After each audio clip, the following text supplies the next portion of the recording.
يا يمه شو راسك كله قمول. يما شغيرتي ما تجيبي لي شامبو؟ اوه سوي سالفه راح يوديني للسوق اجيب شامبو واخسر فلوسي. هسه ليش يدق الباب؟ هو بيت عمي قابل غريبين. عم ساطور يلا. يا ولد هذا ابن عمك اجى قومي. عم ساطور شلونك؟ شلون صحتك؟ هلا عمي بخير الحمد لله. عمي دومك بخير ان شاء الله.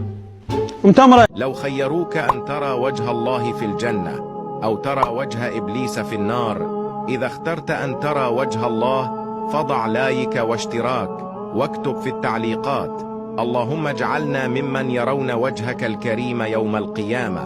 أما إذا اخترت أن ترى وجه إبليس فلا تضع أي شيء. قوم سوى غدا المرتضى خاف جوعان.